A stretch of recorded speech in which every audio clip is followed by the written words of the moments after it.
Welcome to a special deep dive from AI Unraveled. Today, we've got a really fascinating story. We're discussing Delaney Williams, the founder of Elevated Technologies.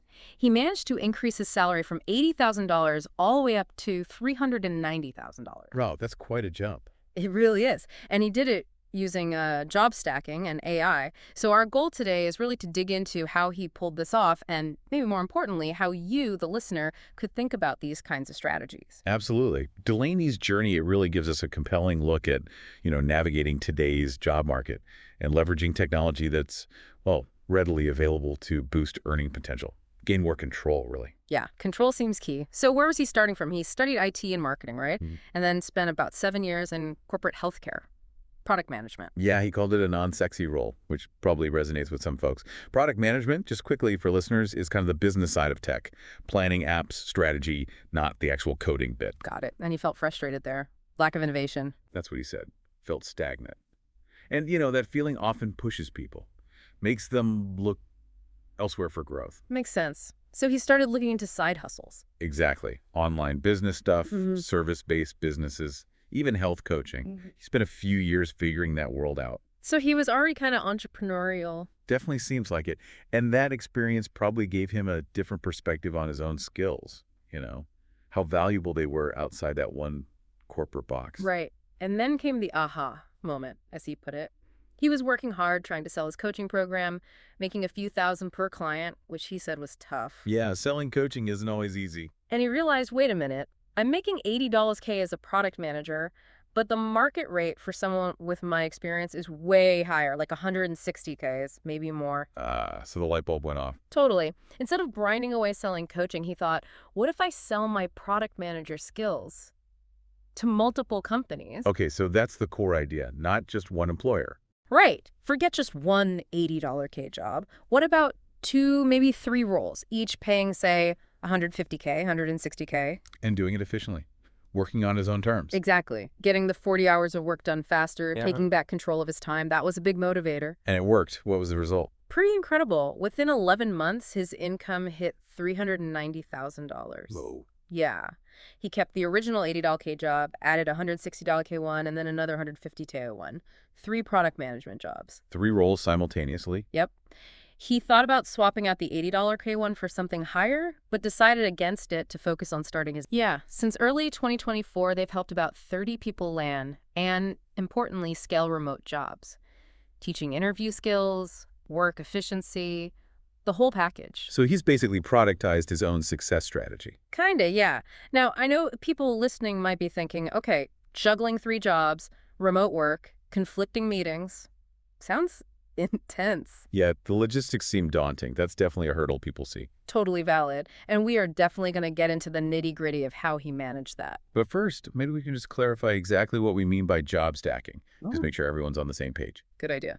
So, job stacking. You might also hear it called overemployment or being overemployed. Right. It's simply working multiple jobs at the same time. And usually we're talking about legitimate full-time type roles, where each company is compensating you for roughly 40 hours a week. Yeah, the expectation is full-time commitment for each, even if you manage it in less time. And whether they're W-2 jobs or 1099 contracts, that's not really the main point.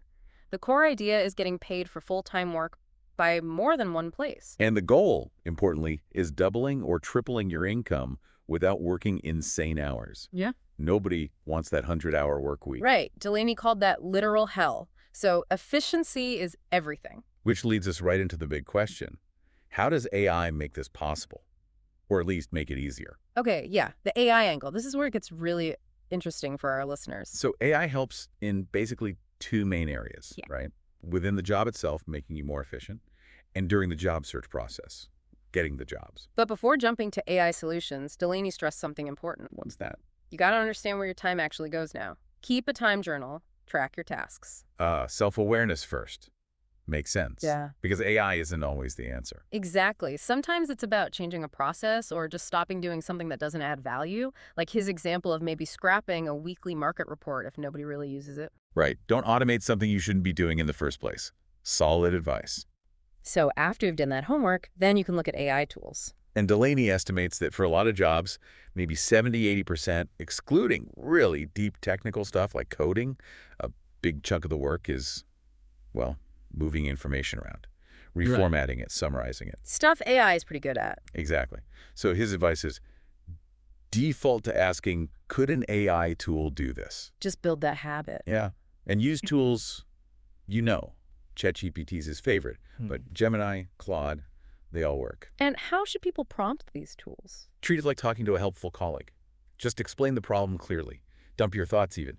The AI can usually figure it out. He gave an example, right? Cutting down report writing. Yeah, like pasting meeting notes into ChatGPT and saying, summarize the key decisions, action items, and sentiment in bullet points for my weekly report. He said it could cut report time by like 50%. Wow, okay. That's tangible. And you could even ask the AI, what's the best tool for this specific task? It might suggest something more specialized. Good tip. Give it context too, right? The more detail, the better the result. Definitely. Explain your workflow, what you need the output for. And for the tech-savvier folks, he mentioned creating custom GPTs. You can feed it your company's onboarding docs or knowledge base. So it becomes like a specialized assistant trained on your specific stuff? Exactly. Pretty powerful for getting up to speed or finding info quickly. Okay, but the elephant in the room. Security. Using external AI with company data. Especially across multiple jobs, that feels risky. Huge question, and Delaney is upfront about it. Job stacking itself has risks.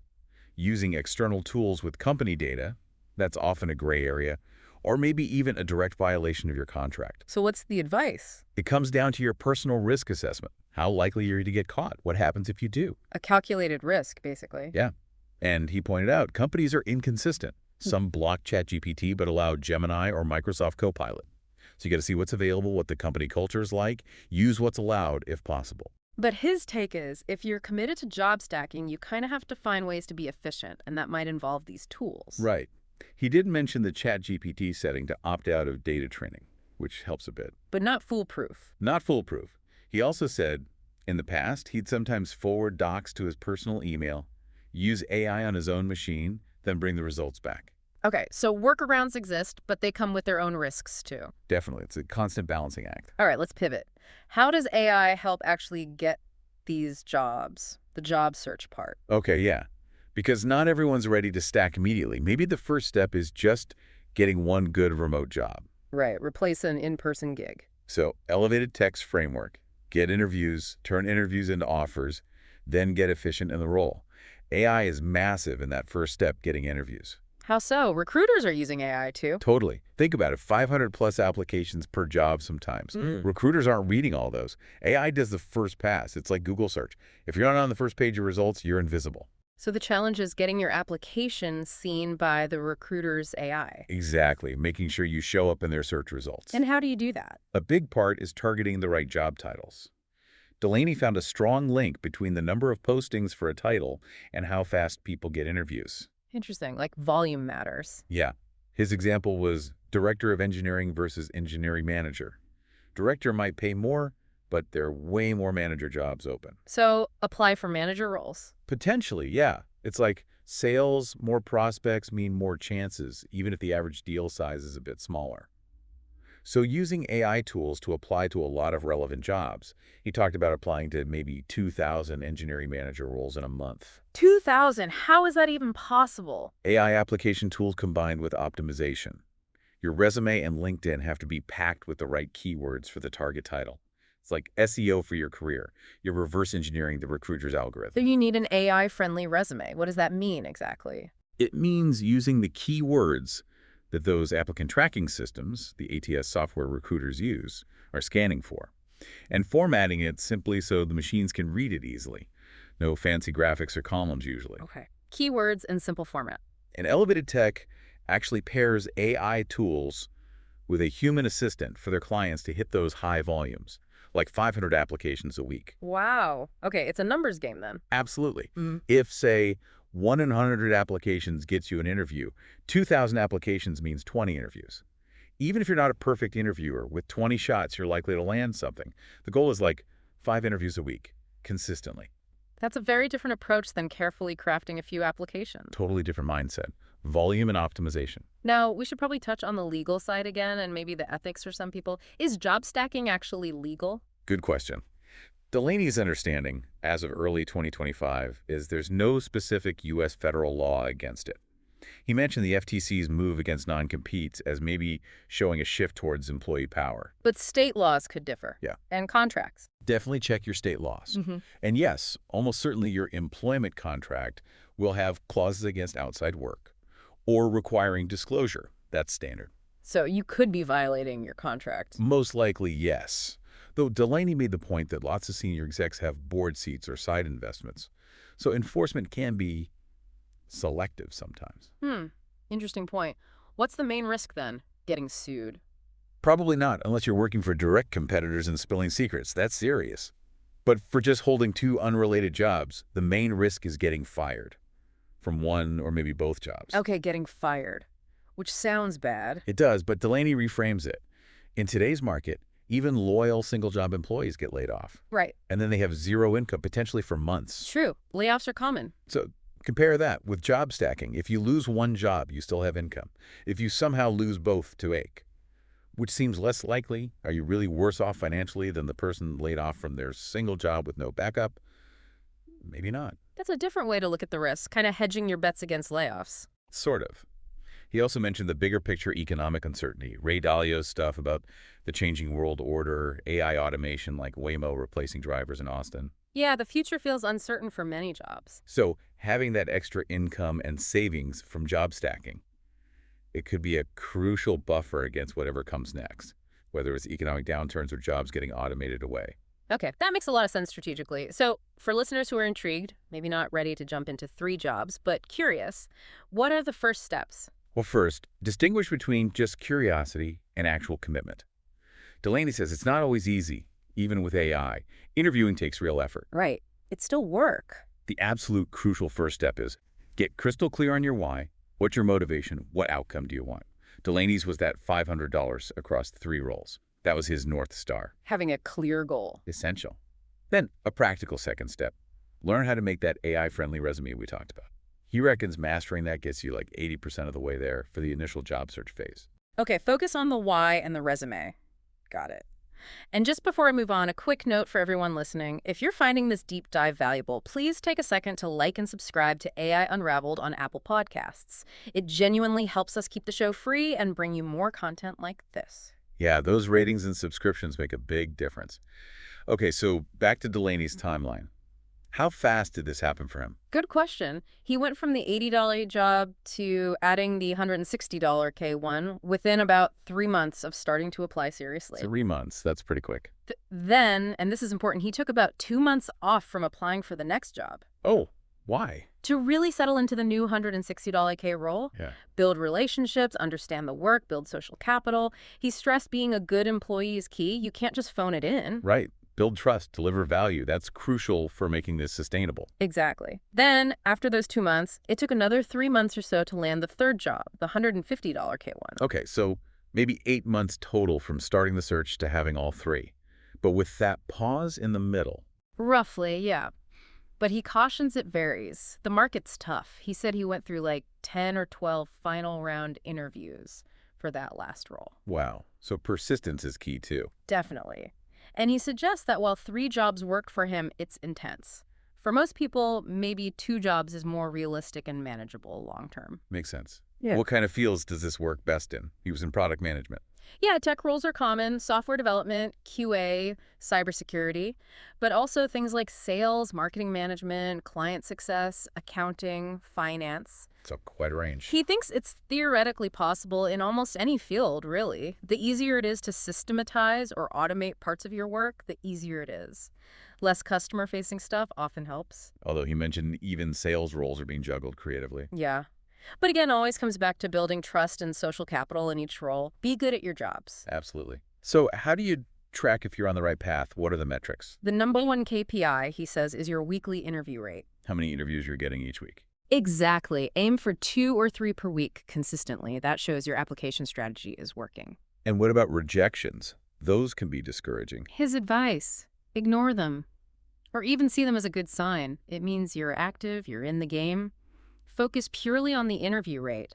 If you get enough interviews, offers will eventually come with practice. Okay, focus on the positive indicator interviews landed. Right. Elevated Tech actually tracks this stuff. They look at success rates from AI applications versus easy apply versus filling out long forms on company sites. And what do they find? Interestingly, about a 50-50 split in effectiveness. The easy applies have more volume but more competition.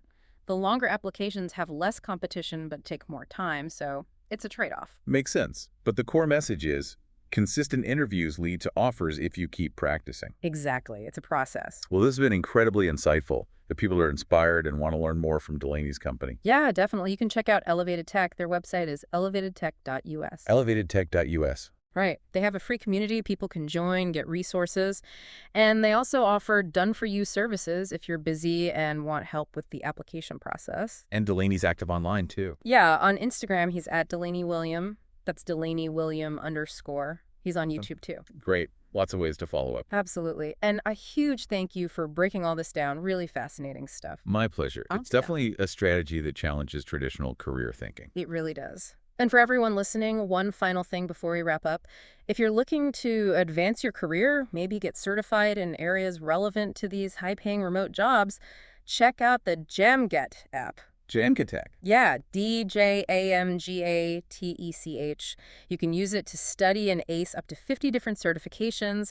It's a great way to boost your skills and resume. The download links are right there in the show notes. Nice resource. Definitely worth checking out.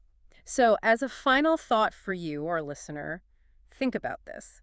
Even if full-on job stacking isn't for you, how could you apply just one small piece of this? Yeah, like one efficiency hack. Using AI for one task. Exactly. What's one thing you could try to automate or optimize this week just to see how it feels, how it works? Something to think about. Thanks for tuning in to this deep dive.